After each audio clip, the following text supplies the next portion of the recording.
Have you ever walked into a place you swear you've never been before, but somehow everything feels familiar? The smell, the sound, even the way the sunlight hits the floor, and you think, wait, have I been here before? That, my friends, is déjà vu, one of the most mysterious, mind-bending experiences the human brain can produce. But what is it, really? Is it a memory glitch, a brain misfire, or could it be something deeper? Maybe even a glimpse into how our minds build reality itself. Today, we're diving deep, and I mean deep, into the science of déjà vu. We'll explore what's happening in your brain when it happens, the latest research from neuroscience and psychology, and the fascinating theories that try to explain why your brain keeps tricking you. Stick around till the end, because I'll also show you how déjà vu might be your brain's way of keeping you safe. Let's begin.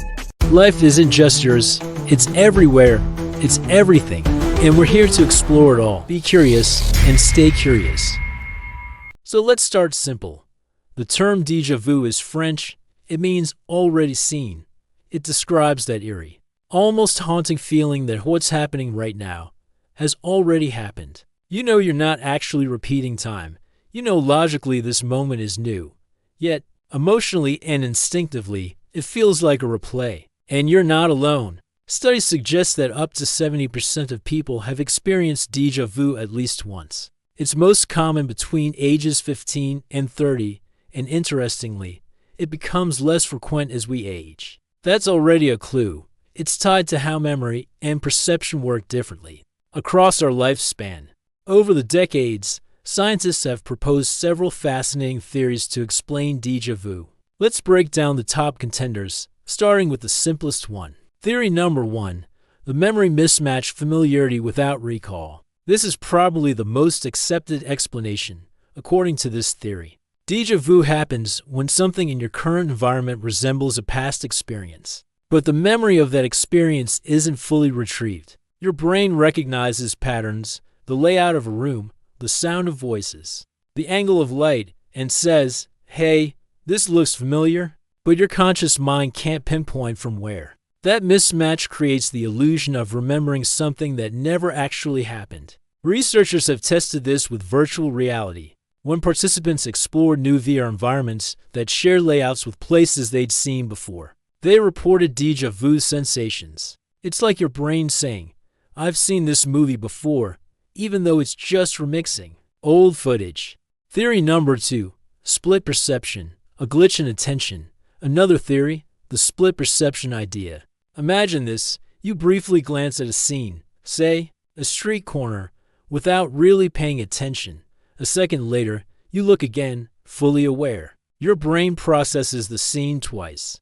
The first time, it didn't reach full consciousness. The second time, it feels like repetition, because, in a way, it is. This might happen more often when you're tired, distracted, or stressed, when your attention is flickering. It's less about memory and more about timing. Your brain is literally lagging behind reality, like a mental double take. Theory number 3, the brain conflict. One of the most recent and fascinating models is called the conflict account. Here's how it works.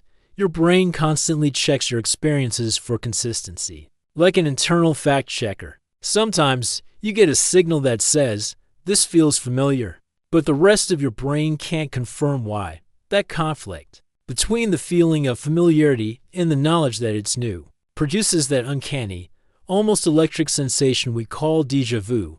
In other words, déjà vu might be your brain catching its own mistake in real time, a self-debugging feature built into consciousness. Theory number 4, the temporal lobe misfire. And now, the neurological angle. People with a condition called temporal lobe epilepsy often report intense déjà vu just before a seizure. When scientists electrically stimulate the temporal lobe, especially areas like the hippocampus or amygdala, patients sometimes feel déjà vu on demand. So even in healthy brains, a small, harmless electrical misfire in those regions could create the same feeling. It's not a supernatural glitch. It's just neurons firing in a way that tricks your memory circuits. So which parts of your brain are actually involved? Here's your déjà vu map. Hippocampus builds and retrieves your episodic memories. Parahippocampal cortex checks for familiarity. Frontal cortex monitors and corrects memory conflicts. Temporal lobe, the big memory hub, especially emotional and spatial memories. During déjà vu, it's like your hippocampus says, "This is new," but your parahippocampal cortex says, "Nah, feels familiar." The frontal lobe steps in and goes, "Wait, what's happening?" That internal tug-of-war is the déjà vu moment. Now that we know what might cause it, what actually triggers déjà vu? Novel places with familiar layouts, like walking into a new restaurant that looks like one you went to years ago. Fatigue or stress, your attention slips. Your brain overlaps signals. Emotional states, déjà vu might happen when your brain is hyper-alert or anxious. Virtual worlds, yes, video games or VR can trigger it because they reuse similar spatial patterns. Age, more novelty when you're young equals more déjà vu. As you age, fewer new patterns equals fewer triggers. So déjà vu thrives at the intersection of the new and the familiar. It's your brain's way of saying, "This reminds me of something. I just don't know what." For most of us, déjà vu is harmless, weird, yes, but normal. However, in clinical contexts, it can tell us a lot about the brain. In temporal lobe epilepsy, déjà vu often appears right before a seizure, as an aura.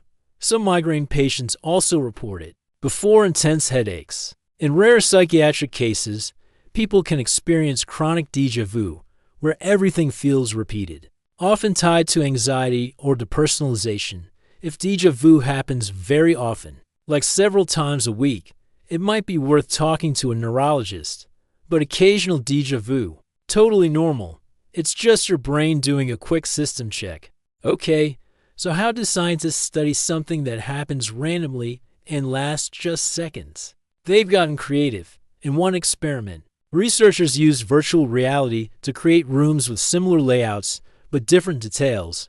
When participants entered the second room, boom, déjà vu sensation skyrocketed. Others used electrical stimulation of the temporal lobe, literally sparking déjà vu during brain surgery. And some studies even use AI-driven scene generation to mimic real-world familiarity. It's all part of mapping how the brain distinguishes between real memories and false familiarity. Déjà vu, it turns out, is the perfect test case for understanding that fine line. So what does all this mean for us? Well, déjà vu isn't just a curiosity. It's a clue to how our minds build reality itself. It shows that memory is not perfect recall. It's reconstruction. Familiarity and recollection are separate processes. The brain sometimes feels before it knows. In short, déjà vu reminds us that perception is not reality. Your brain is constantly predicting, comparing, and rewriting what you think you see. So next time it happens, instead of brushing it off, take a second. You're witnessing your brain's code in action. So, next time you feel déjà vu, don't freak out. It's not time travel. It's not a glitch in the matrix. It's your incredible brain reminding you just how complex and beautiful human memory really is. Déjà vu is the echo of how we learn, store, and relive our lives, one familiar moment at a time. If you found this deep dive fascinating, help me out. Hit that like button to feed the YouTube algorithm some good vibes. Smash subscribe if you love learning how the brain works. And drop a comment. When was the last time you experienced déjà vu? Thanks for watching. Be curious, stay curious.